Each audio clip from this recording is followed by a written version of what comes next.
కథాభారతి శ్రోతలకు సుస్వాగతం. ఈ వారం కథ డాక్టర్ జడా సుబ్బారావు గారి ఆకుపచ్చని కన్నీళ్ళు అనడి కథల సంపుటి నుండి ఎంచుకొనబడిన ద్వితీయ కథ ఇల్లు అమ్మబడును. ఆనందరావు రిటైర్డ్ హెడ్ మాస్టర్ అని రాసున్న గేటును తోసుకుని వాకిట్లోకి వెళ్ళాడు రేవంత్. వాకిట్లో ఒక్కో అడుగు వేస్తుంటే ఇరుకు గదుల్లోని అసౌకర్యమంతా అతని పాదాల్లోంచి ప్రవహించి పాతాళంలోకి పారిపోతున్నట్లుగా అనిపించింది. గేటు నుంచి ఇంటి గుమ్మం వరకు నడవడానికి వీలుగా చక్కగా సిమెంట్ వేసి ఉంది. ఆ బాటకు ఇరువైపులా ఇటుకలను నిలబెట్టి అవతలి వైపు ప్రాంతాన్నంతా పూల మొక్కలతోనూ కూరగాయల మొక్కలతోనూ నింపేశారు. కొంచెం దూరం ముందుకెళ్ళాక ఇంటికి దగ్గరలో ఉన్న పెద్ద వేప చెట్టుకు చుట్టూ కూర్చోవడానికి వీలుగా సిమెంట్ చెప్టా కట్టించారు. పెరట్లో ఏపుగా పెరిగిన మామిడి చెట్టు కింద చతురస్రాకారంలో వేసిన సిమెంట్ బెంచీలు చూడముచ్చటగా కనిపిస్తున్నాయి. పార్క్ లాగా తీర్చిదిద్దినట్లుగా ఉన్న ఇంటి ఆవరణం అతని మనసును ఆనందంలో ముంచెత్తుతోంది. బ్యాంకులో పెద్ద స్థాయి ఉద్యోగం చేస్తూ నగర జీవితానికి అలవాటు పడిన రేవంత్కు ఆ ఇంటి పరిసరాలు కొత్తదనంతో పాటు ఏదో తెలియని నూతనోత్తేజాన్ని కలిగించాయి. వేప చెట్టు కింద నిలబడి ఇంటివైపు చూశాడు. పెద్ద పెంకుటిల్లు ఇంతింతై వటుడింతై అన్నట్లు దర్శనమిచ్చింది. తనకు పల్లెటూర్లంటే అంతగా ఇష్టం లేకపోయినా భార్య బలవంతం మీద ఆ ఇల్లు చూడడానికి వచ్చాడు. రిటైర్ అయ్యే నాటికి బోలెడు ఖాళీ స్థలం, పూల మొక్కలతో నిండిన ఇల్లుంటే జీవితం ప్రశాంతంగా గడిచిపోతుందని తన భార్య విశాల నమ్మకం.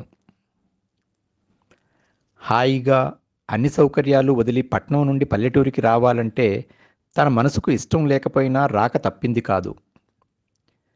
పైగా గజం భూమి కొనాలంటే పట్నాలలో లక్షలు గుమ్మరించాలి. ఒకవేళ అంత డబ్బు పోసి ఏ 10 సెంట్లో కొనుగోలు చేసినా దానిలో ఇల్లు కట్టుకోవడం తలకు మించిన భారంతో పాటు నిరంతర పర్యవేక్షణ లేకపోతే మోసపోతామని భయం కలగడంతో ఆ ప్రయత్నం విరమించుకున్నాడు. బ్యాంకు వాళ్ళు తక్కువ వడ్డీకే ఇంటి కోసం రుణాలు ఇస్తారు కనుక మన అభిరుచులకు తగ్గట్లుగా ఇల్లు దొరికితే కొనుక్కుని దానిని అనుకూలంగా సౌకర్యంగా తీర్చిదిద్దుకోవచ్చనే ఆలోచన రావడంతో కట్టిన ఇళ్ల కోసం కాళ్లరిగేలా తిరిగాడు రేవంత్. తెలిసిన వాళ్ల ద్వారా ఎంక్వైరీలు, మధ్యవర్తుల ద్వారా సంప్రదింపులు జరిగాక చివరికి ఈ ఇల్లు అమ్మకానికి ఉన్నట్లుగా తెలిసింది. కానీ పెంకిటిల్లు తీసుకుంటే వర్షాకాలం ఇబ్బందిగా ఉంటుందేమో అనే అనుమానం కలిగింది మొదట్లో. కానీ విశాలంగా ఉన్న ఈ ఇంటిని చూడగానే తన అభిప్రాయాన్ని మార్చుకున్నాడు.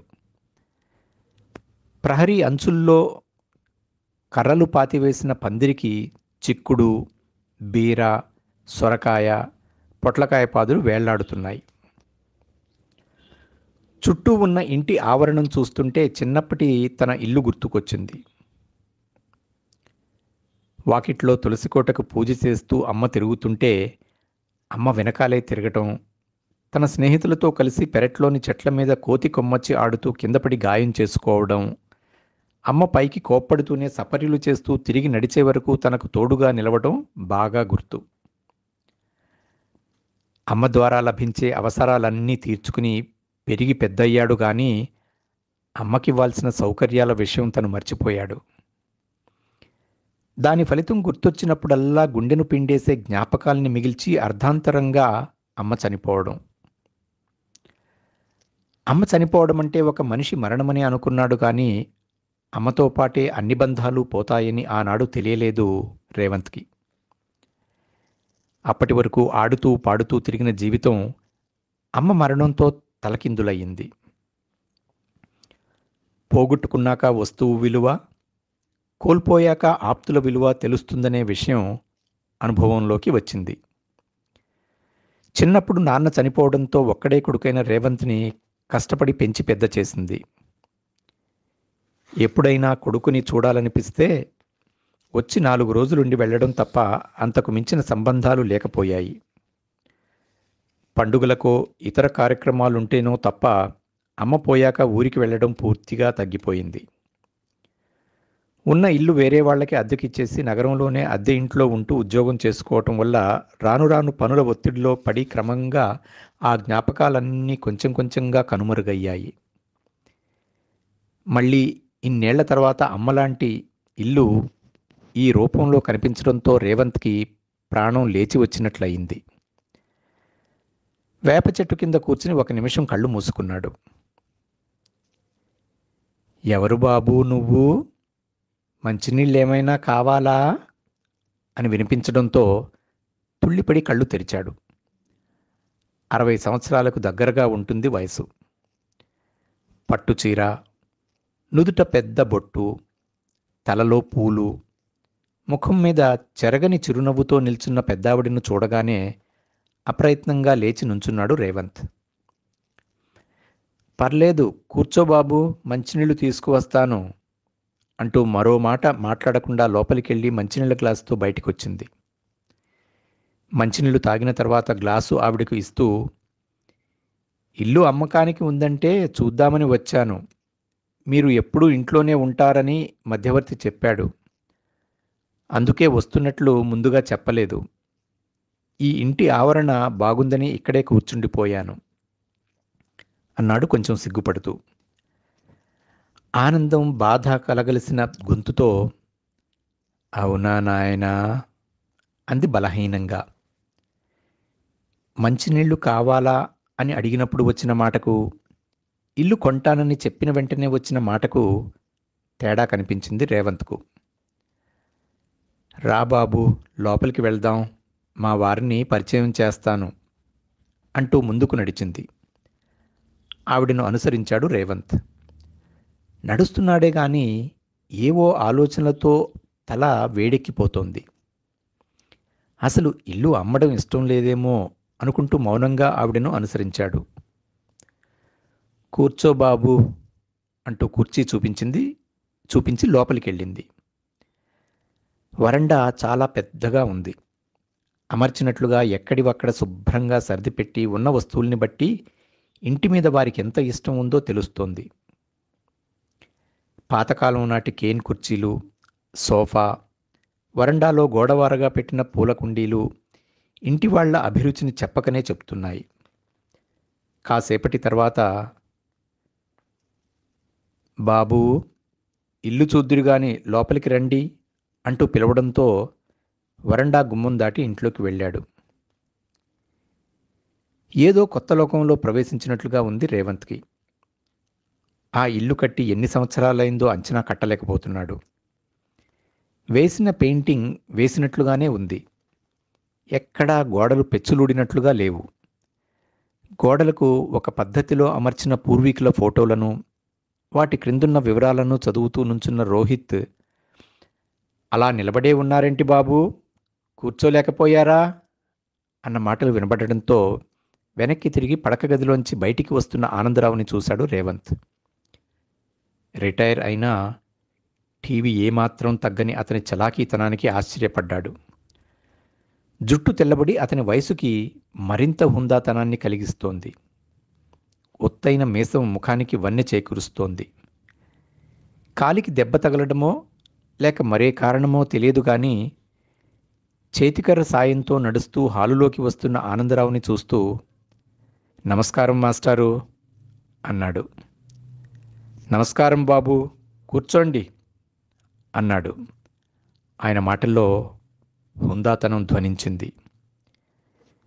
మీ కాలుకి ఏమైనా ఇబ్బందా మాస్టారు, చేతికర్ర వాడుతున్నారు అడిగాడు రేవంత్. ఏమీ లేదు బాబు, మొన్న చూసుకోకుండా పాకుడు పట్టిన చోట కాలేసి జారిపడ్డాను. అందుకే కొద్ది రోజుల నుండి ఈ చేతికర్రే నన్ను నడిపిస్తోంది. అయినా జీవిత చరమాంకంలో ఉన్నవాళ్లం కదా, చేతికర్రలే మాకు చేయూత. అప్పటి వరకు ఖంగుమన్న గొంతు ఏదో అడ్డం పడ్డట్లుగా జీరపోయింది. కాసేపు ఏం మాట్లాడాలో తెలియలేదు రేవంత్కి. మీరిద్దరే కనిపిస్తున్నారు, పిల్లలు లేరా అడగాలో వద్దో అనే సంశయంతోనే అడిగాడు రేవంత్. ఉన్నారు బాబు, పెద్దవాడు అమెరికాలో, రెండోవాడు ఆస్ట్రేలియాలో మంచి ఉద్యోగాల్లో స్థిరపడ్డారు. గుబులు పుట్టినప్పుడో సెలవు దొరికినప్పుడో వచ్చి ఈ ముసలి ప్రాణాల్ని పలకరించి వెళ్తుంటారు. ఈ మధ్యే వచ్చి మమ్మల్ని చూసి వెళ్ళారు. ఇక అక్కడే స్థిరపడ్డారు కనుక ఇక్కడికి రావడం కుదరదని చెప్పేశారు. అవసరం అయితే డబ్బు పంపిస్తామని చెప్పారు. నాకొచ్చే పెన్షనే మా ఇద్దరికీ సరిపోతుంది. వాళ్ళు పంపే డబ్బులు మాకెందుకు బాబూ? కాసేపు ఆగాడు ఆనందరావు. పిల్లలు స్థిరపడ్డారని సంతోషంగా చెప్తున్నాడో, చూడడానికి రావట్లేదని బాధగా చెప్తున్నాడో అర్థం కాలేదు రేవంత్కి. ఏ తల్లి తండ్రి అయినా పిల్లలు మంచి స్థితిలో ఉండాలని కోరుకుంటారు. వాళ్ళ అభివృద్ధికి నిరంతరం శ్రమ పడుతుంటారు. కానీ ఆనందరావు మాటల్లో ఆంతర్యం బోధపడలేదు. బహుశా ఆలోచనల కంటే అనుభవాలు గొప్పవని అందుకే అంటారేమో. కాసేపటి తర్వాత ఆనందరావే కల్పించుకుంటూ, ఇల్లు కొనుక్కుందామని మీరొస్తే నా బాధలన్నీ చెప్పి విసిగిస్తున్నాను. ఏమీ అనుకోకండి బాబూ అన్నాడు. అబ్బే, అదేం లేదు మాస్టారు. కాకపోతే ఈ ఇల్లు పూర్తిగా అడగకుండానే ఆగిపోయాడు రేవంత్. మీరేమీ కంగారు పడకండి బాబూ. ఈ ఇల్లు నా స్వార్జితం. వాటాల కోసం వచ్చే తీరిక, ఓపిక మా అబ్బాయిలకు లేదు. పిల్లలు ఎప్పుడైనా సెలవుల్లో ఇక్కడికి వస్తే ఏ ఇబ్బంది ఉండకూడదని అన్ని సౌకర్యాలు ఏర్పాటు చేశాను. కానీ వాటిని అనుభవించడానికి వాళ్లకు తీరిక లేదు. ఆ వస్తువుల్ని చూస్తూ పిల్లలుంటే ఇలా అల్లరి చేసేవాళ్ళు, అలా అల్లరి చేసేవాళ్ళు అని చెప్పుకుని మురిసిపోవడం తప్ప మాకు మరో వ్యాపకం లేదు. బ్రతికినన్నాళ్ళు పిల్లల జ్ఞాపకాలతో ఇలాగే రోజులు గడిపేస్తాం. అయినా జ్ఞాపకాల్ని మించిన భరోసా, ఓదార్పు ఏముంటాయి కనుక ఆగాడు ఆనందరావు. ఎక్కడ మొదలుపెట్టినా అక్కడికే వచ్చి ఆగటం, పదే పదే ఆ విషయాలు చెప్పి ఆ పెద్దాయన్ని బాధ పెట్టడం రేవంత్కి ఇబ్బందిగా ఉంది. అయినా తప్పటం లేదు. వస్తువుల్ని చూశాక అటూ ఇటూగానో బేరమాడి వాటిని ఇంటికి తెచ్చుకుని నాదనిపించుకోవడమే ఇప్పటివరకు తెలుసు. కానీ మొదటిసారి భిన్నమైన పరిస్థితికి సాక్ష్యంగా నిలుస్తున్నాడు రేవంత్. ఇల్లంటే ఇటుకల సముదాయమే అనుకున్నాడు ఇప్పటివరకు. కానీ ఒక్కో ఇటుకకు ప్రేమ, ఆప్యాయతలనే సున్నాన్ని జతచేసి నిలబెట్టిన అనురాగ నిలయమని తొలిసారి తెలిసింది. ఇంటితో ఇంతటి అనుబంధం పెనవేసుకుంటుందంటే నమ్మశక్యంగా లేదు. తండ్రి చిన్నప్పుడే చనిపోవటం, చదువుల పేరుతో ఇంటికి దూరంగా ఉండటంతో ఇంటి తాలూకా మమకారాన్ని పూర్తిగా అనుభవించలేకపోయాడు రేవంత్. దేని మీదైనా ఎక్కువ ఇష్టాన్ని పెంచుకుంటే పరిస్థితి ఇలాగే ఉంటుందేమో అనిపించింది. రేవంత్ ఆలోచనలకు భంగం కలిగిస్తూ, బాబూ, కాళ్ళు చేతులు కడుక్కోండి, భోజనం చేద్దురు గాని అన్నాడు ఆనందరావు కుర్చీలోంచి పైకి లేస్తూ. మొహమాట పడిపోయాడు రేవంత్. అయ్యో, అలాంటివేమీ వద్దండి. మాట్లాడిన తర్వాత ఎలాగూ వెళ్తాను కదా. ఏదైనా హోటల్లో తింటాను మాస్టారు. నా గురించి మీరు ఇబ్బంది పడకండి అన్నాడు. ఇందులో ఇబ్బంది ఏమీ లేదు బాబూ. ఎలాగూ భోజనం టైం అయింది కదా, మాకు కూడా సంతోషంగా ఉంటుంది, కాదనకండి అనడంతో ఒప్పుకోక తప్పింది కాదు. పెరట్లోకి వెళ్ళి కాళ్ళు చేతులు కడుక్కుని భోజనం బల్ల దగ్గరికి వెళ్ళాడు. ఆంటీ ఎంత కష్టపడిందో గాని చాలా రకాల వంటలతో బల్ల నిండిపోయింది. కొసరి కొసరి వడ్డిస్తున్న ఆమెను చూస్తూ తృప్తిగా భోజనం చేశాడు. తల్లి గుర్తొచ్చి గుండెతడి కంట్లోకి చేరింది. కాసేపు ఏమీ మాట్లాడకుండా హాల్లోని కుర్చీలో మౌనంగా కూర్చుండిపోయాడు. కాసేపటి తర్వాత చేతికర్ర చప్పుడవడంతో అటువైపు చూశాడు రేవంత్. హాల్లో రేవంత్ ఎదురుగా కూర్చుంటూ, ఇప్పుడు చెప్పండి బాబూ, ఇల్లు నచ్చిందా అడిగాడు ఆనందరావు. చాలా నచ్చింది మాస్టారు. అన్నిటికంటే మీ ప్రేమ, ఆప్యాయతలు నాకు చాలా నచ్చాయి. ఇల్లు కొనాలని నిర్ణయించుకున్నాను. మిగతా రేటు విషయాలు మాట్లాడితే ఒక అభిప్రాయానికి రావచ్చు అన్నాడు రేవంత్. ఇంటి పైకప్పు వంక చూస్తూ విషాదంగా నవ్వాడు ఆనందరావు. కాసేపటి తర్వాత ఈ ఇంటిని మా పిల్లల అభిరుచులకి అనుగుణంగా తీర్చిదిద్దటానికి నాకు చాలా ఖర్చయింది. పిల్లలు మా దగ్గర లేకపోయినా ఇంటిని, ఇక్కడి జ్ఞాపకాల్ని అణువణువు నింపుకుని జీవితాన్ని గడుపుతున్నాం. అమ్మడం ఇష్టం లేకపోయినా చరమదశలో ఉన్న మాకు అండగా ఉంటుందని ఈ నిర్ణయం తీసుకున్నాం. వచ్చిన డబ్బుల్ని ఏ అనాథ శరణాలయానికైనా ఇచ్చేసి మా శేష జీవితాన్ని అక్కడే గడపాలనుకుంటున్నాం. రేపు మేము చనిపోయినా మా కర్మకండలకి ఏ ఇబ్బంది లేకుండా చూసుకోవాలి కదా. అందుకే మా జ్ఞాపకాలకి, జీవితానికి ముడిపడి ఉన్న ఈ ఇంటిని నేను విలువ కట్టలేను. నీ ఇష్టం బాబూ. దుఃఖంతో గొంతు పూడుకుపోయింది. అక్కడ కూర్చోలేకపోయాడు రేవంత్. ఏవో 4 ఓదార్పు మాటలు చెప్పి వాళ్ల బలహీనతను తెలివిగా సొమ్ము చేసుకోవచ్చు. ఏదో ఒక రేటు నిర్ణయించి స్థలాన్ని, ఇంటిని కూడా తక్కువ ధరకే కొనేయచ్చు. కానీ ఎందుకో అలా చేయడం తప్పుగా అనిపించింది. పైగా అన్ని సంబంధాల్ని ఆర్థిక లావాదేవీలతోనే ముడిపెట్టడం కూడా అంత సమంజసంగా అనిపించలేదు. ఆర్థిక సంబంధాల కంటే బలమైన అనుబంధాలేవో మనసుని తాకకపోతే మనిషి మనుగడ మరింత దుర్భరంగా ఉంటుందేమో అనిపించింది. హాల్లోంచి బయటికి వచ్చి వేప చెట్టు దగ్గరున్న సిమెంట్ చప్టా మీద కూర్చున్నాడు. ఆలోచనలతో మెదడు వేడెక్కుతోంది. అమ్మకాలకు, కొనుగోళ్లకు మధ్య అనుబంధాలు కూడా ఉంటాయంటే కొత్తగా ఉంది. పిల్లల్ని చదివించడం పెద్దవాళ్ల బాధ్యత. వాళ్ళు ఒక్కో మెట్టు ఎక్కుతూ ఎదుగుతూ ఉంటే వాళ్లను చూస్తూ పెద్దవాళ్లు తమను తాము మర్చిపోతారు. వాళ్ల ఎదుగుదలలోనే తమ ఆనందాన్ని చూసుకుంటారు. వాళ్ళేమి చదవాలో, ఎక్కడ చదివితే తొందరగా జీవితాల్లో సెటిల్ అవుతారో అన్ని తల్లిదండ్రులే నిర్ణయిస్తారు. కానీ వృద్ధాప్యం వచ్చాక పిల్లలు దూరమయ్యారని, పట్టించుకోవటం లేదని ఆందోళన చెందుతారు తల్లిదండ్రులు. వలసపోయిన పక్షులు ఏ సాయంత్రం పూటో అలసిపోయి గూటికి తిరిగొస్తాయి. కానీ సంపాదనలో పడిన మనుష్యులు తమ మూలాల్ని మర్చిపోయి ఎక్కడ స్థిరపడితే అక్కడే తమ జీవితాన్ని గడిపేస్తుంటారు. ఎవరిని తప్పుపట్టాలో తెలియక కాసేపు సతమతమయ్యాడు రేవంత్. రేపు తను ఇలాగే ఆలోచిస్తాడేమో. పిల్లల్ని ఒక్కో మెట్టు ఎక్కిస్తుంటే ఈనాడు కలిగిన ఆనందం వాళ్ళు ఎక్కి వచ్చిన మెట్లను మర్చిపోయిన రోజు విషాదంగానో, ఒంటరితనంగానో మారదని ఎవరు చెప్పగలరు? ఏదో చెయ్యాలి. కానీ ఏం చెయ్యాలో తెలియట్లేదు. తనకు ఊహల్లోనే ఉన్న ఇంటితనానికి దగ్గరయ్యేలా, ముసలివాళ్ల ఒంటరితనాన్ని దూరం చేసేలా ఆలోచించి ఒక నిర్ణయానికి వచ్చాడు. తన ఆలోచనకు తనే మనసులోనే నవ్వుకున్నాడు. తనకు వచ్చిన ఆలోచనలో ఔచిత్యం ఉందో లేదో కూడా తెలియట్లేదు. 100 అడుగుల ప్రయాణమైనా ఒక్క అడుగుతోనే కదా మొదలయ్యేది. కొన్ని నిర్ణయాలు తీసుకునే ముందు ఆలోచించాలి. కొన్ని నిర్ణయాలను మాత్రం ఖచ్చితంగా తెగింపుతోనే తీసుకోవాలి. లేకపోతే తర్వాత వాటి ఫలితాలను వేరే వాటితో భర్తీ చేసుకోలేం. ఆలోచిస్తూనే ఆనందరావును సమీపించాడు రేవంత్. భార్యాభర్తలిద్దరూ తమలో తామే మాట్లాడుకుంటున్నారో, లేక ఒకరితో ఒకరు మాట్లాడుతున్నారో అర్థం కానట్లుగా ఎవరి లోకంలో వాళ్ళున్నారు. వెళ్ళి వాళ్ళిద్దరి ఎదురుగా కూర్చుని, మాస్టారు, రేటు విషయంలో నేనొక నిర్ణయానికి వచ్చాను అన్నాడు రేవంత్.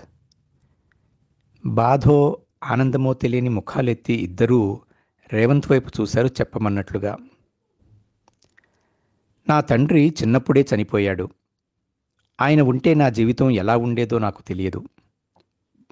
నన్ను పెంచడానికి, చదివించడానికి నా తల్లి చాలా కష్టపడింది.